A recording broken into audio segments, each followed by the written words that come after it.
So guys, Airbus have had a somewhat turbulent year this year in terms of orders. They struggled at the beginning of the year compared to Boeing, but during and after the Farnborough Air Show, they've managed to claw back some orders that they lost and they put themselves in a great position going ahead. Now, following on from yesterday's video regarding the future of Boeing, I thought it would be great to take some time out and talk about where the future of Airbus lies. So in terms of each market sector, they've got it pretty much covered, and even more so compared to Boeing. For example, in the long haul market, they've got the A380 and the A350-1000. For the medium, they have the A350-900 and the A330neos. For the short haul market, they have the neo planes. And finally, which is a new avenue for the company, they've managed to penetrate into the regional market by the acquisition of Bombardier. Now, the narrow body market is doing extremely well, so there's no need to give it much attention because the sales will inevitably come in the years going forward. So this is great news for Airbus, knowing that they have worthy products to satisfy demand in each of these sectors. But first and foremost, let's talk about their pride and jewel, the A380. Now, the plane entered into service almost 11 years ago, and it did gain traction somewhat throughout the years, but now the fate of the plane is very insecure. Currently, they can't find any airline who wants to buy it, and the planes are even being broken up and sold for parts. Now, Airbus still believes that the A380 may still be the future of aviation, and they're even willing to extend its production until 2029. Now, the hub and spoke model, which Airbus prefers, isn't going to evaporate from domestic travel anytime soon, but there are several signs that over time it may erode, and the fact of the matter is that smaller planes can fly longer distances and be far more economical. It's also a similar situation to the 747, and they both have three things in common. They can carry several hundred passengers, passenger volume demands that they fly to hubs rather than spokes, and they both are 4-engine planes. Now, according to the studies done by Airbus, air travel is expected to increase by a considerable amount in the next decade. By their own calculations, there are 58 megacities with more than 50,000 long-haul daily passenger flights, and by 2036, Airbus expects that there will be 95 megacities. Now, airports will become more and more congested, and the plane's ability to deliver more passengers will be the key in alleviating this problem. So in the eyes of Airbus, demand is set to peak back up again in the next 10 to 15 years, and there will be a surge in demand for the plane once again. Now, it's a great thing to be optimistic and hope well for the future, but the A380 program is a race against time. They're currently hoping that China will lead a revival in orders once demand for long-haul planes pick up again. So guys, you've heard it yourself from the horse's mouth, that they're going to stick with the program for a bit longer, and they're hoping that the plane will come back to them very soon. Could we expect to see a new iteration of the A380? Well, I highly doubt it. I mean, if they didn't make the Neo version, even with Emirates pressurizing them, then I don't think they'll make a new version of the plane. But of course, that all comes down to if there's a huge demand by the airlines. Now, Airbus forecasts their demand over the next 20 years for 8,000 new twin-aisle planes, and the family that will be leading this charge will be the A350 family. So essentially, the A350 is a mid-sized plane which is used for long-haul flights, and it's definitely shaping the future of air travel. Now, the A350 family perfectly covers the 300 and 400 seat market segment, offering a long-range capability of around 8,000 nautical miles across the family. With the ultra-long-range version configured for the A350-900, it can offer the capability of flight up to 20 hours. Now, Airbus are very convinced that there will be further sales of the 1000, as airlines start to concentrate on replacing their larger wide bodies in the year 2020 up to 2023. Now, at one point, the plane was claimed as a competitor to the 787 Dreamliner, one of the workhorse aircraft of the skies today, alongside the Boeing 777 and the A380. But the question that we have to ask is, since there are so many 777s and A380s, is there enough space of the A350 to play around with? Well, maybe not.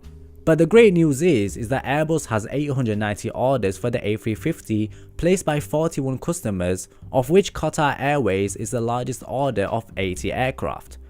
But the way airlines are going at the moment, it seems like the plane is more of an alternative to the Boeing 777.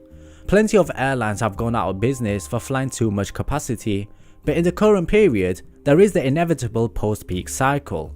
Some airlines thought to be ideal for the 1000 have now become more suited to the 777X or even the older and cheaper model, the 777-300ER. Other markets could sustain the A350-1000, but many airlines are being conservative and downgrading their order to the smaller aircraft like the 900, and also allowing them to retain a wider city pair option. But there's no doubt about it though, that this is the flagship plane that Airbus will be carrying in the future.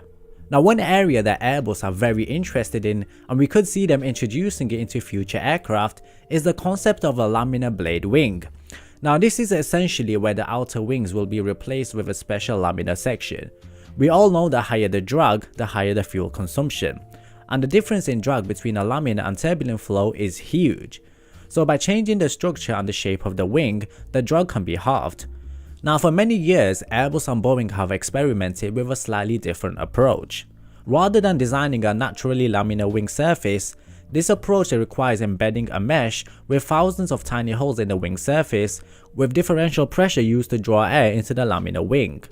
Now, Boeing in fact took the concept one step further with the Dreamliners, using a laminar flow control system in the leading edge of the vertical stabilizer.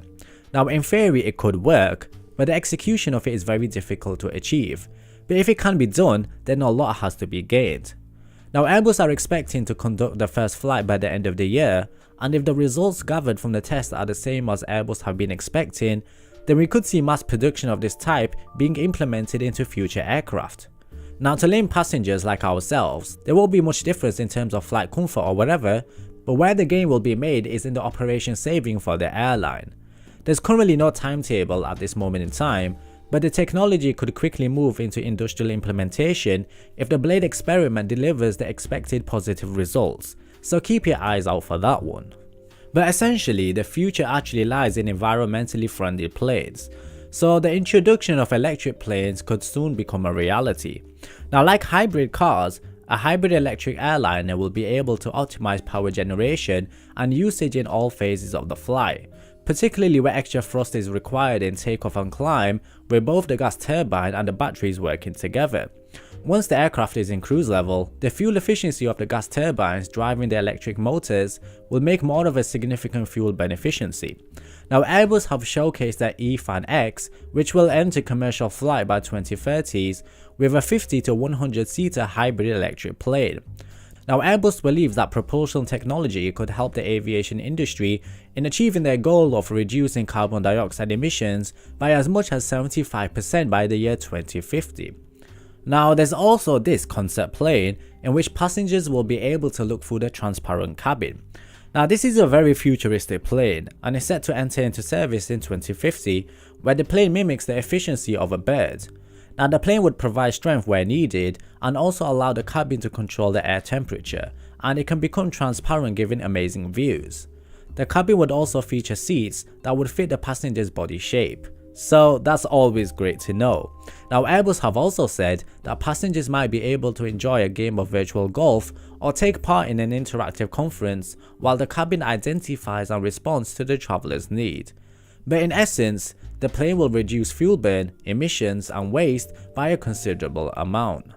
So all in all, the future seems bright for the Airbus company, from the introduction of very fuel efficient planes to crazy concepts that will just blow your mind away. Now, there's no doubt about it that the power battle between Boeing and Airbus will continue, each pushing each other to create better products and increase their market share. Now, in terms of a brand new aircraft from Airbus, well, that doesn't seem like a possibility in the near future, because as same as Boeing, they'll be creating new iterations of their current designs and also delivering on the needs of their customers. So captains, that's all there is for me at this moment in time. A lot has been talked about in this video, and I'm curious to hear what you guys have to say about this. Leave your thoughts and your opinions in the comments below. If you enjoyed the video, then give it a like and also consider subscribing, guys. Also check out my Boeing video, and I hope to see you in the next one.